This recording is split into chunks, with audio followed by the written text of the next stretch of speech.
He's going to bring us home a story.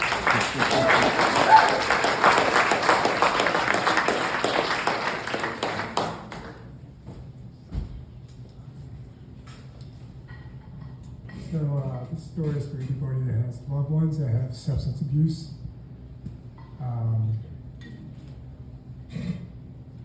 So I knock on his door and I don't get an answer. I knock a little harder, and still no answer. I know he's in his apartment because his car is in the parking lot. So I finally pound on the door with my fist and yell out, "Leland, are you in there?" Finally I get a response, "What do you want?"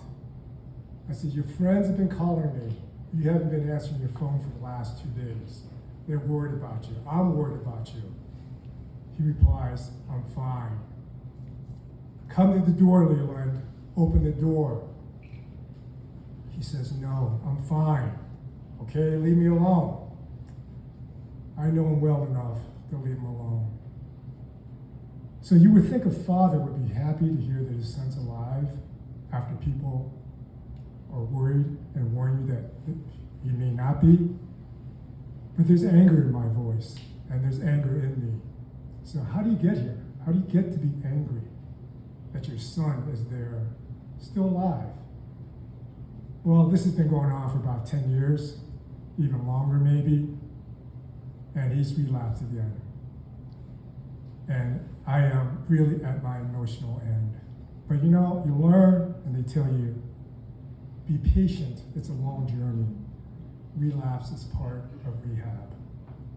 Case in point, Leland went to rehab with a person named Cameron.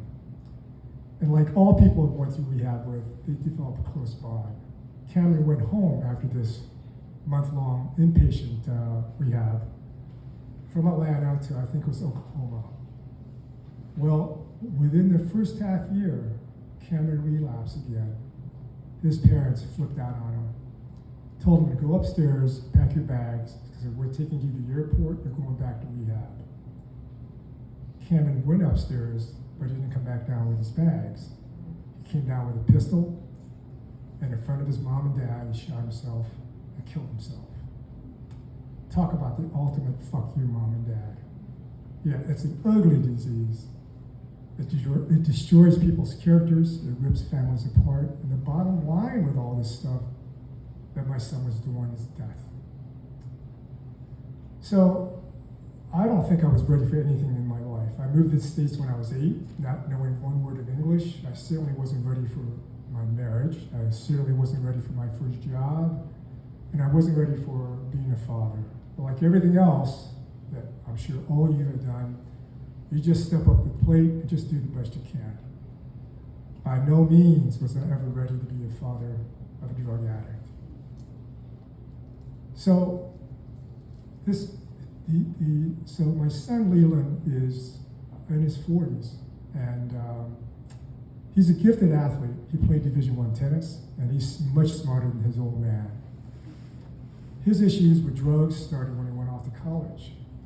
And like most parents, you're in denial, and really, in some ways, you want to stick your head in the sand. You don't want to know the details, but you're certainly aware of the symptoms. And I just said to him, look, in denial, just get your act together. Start going to classes, all right? Do your homework. Just, you know how to do this. Stop all the shenanigans. Well, I was so naive on the power of addiction. And this naiveness and this denial eventually bore away and surrendered to acceptance. Acceptance that, yes, your son is an addict. And it's a difficult pill to swallow. You really don't want to say those words. They come out of my mouth fairly easily now. And it's kind of hard to avoid that big elephant in the room when it's actually sitting on your chest, suffocating you. How do you know this? You see forged checks. You see arrests for shoplifting. You find drugs in your house. And you can't bury your head in the sand anymore. You do have a son with an addiction problem. So what do? You do ask the universe, all right? And there could be 10 people that are really smart, really loving and caring, and they'll tell you 10 different things. So the universe said everything to the point where it all became white noise. So in a sense, it said nothing. So, so there I was again, all right? Getting back to the theme, I wasn't ready for anything, all right? It just seemed like there's people I know, and maybe this is a misconception, they live in a black and white world. Everything's easy. All the decisions they have are easy. It just seems like I live and I bathe and swim in gray, where there's no easy solutions. And so, of course, you've had to do something. This is your son. This is your loved one. And you realize, okay, I don't even like vanilla, all right? But I'm so sick of this that I want to start acquiring a taste for vanilla after all the colorful flavors I've had in my life. So, of course, you do seek counseling because it's such a powerful impact in your life. And many of the initial counselors I met with had a disposition of protecting me or we against the addict, which is my son. It makes sense because addicts do a lot of terrible things, all right? But that really didn't resonate well. As a parent, I kept on saying, don't put the oxygen mask on me first. My son needs it. Okay, I'm fine. I'm just trying to figure out how to best put it on him. And eventually I came across a therapist specializing in drug addiction that had a different disposition. She did want to put the oxygen mask on my son because they're the ones suffering. Even though everybody suffers, they're really the ones suffering. So after putting him in inpatient rehab for a month down in Atlanta, I also put him in transition living for a year. She suggested to me, I want you to move him back to State College, which was really, really going to be difficult, and I knew that. But indeed, I brought him back, and she said, if you want him to have a life, then she said, no, not a life. You want him to have a chance of living. This is what I recommend. So as you go through this process, you learn that drugs, the kind of stuff he was doing, kidnaps the pleasure center. There's no way in the world you could compete with the kind of drugs he's taking. So the flip side of the coin, of course, is pain. He needs to suffer the consequences of his actions. You're taught about not being an enabler. They tell you that they need to hit rock bottom.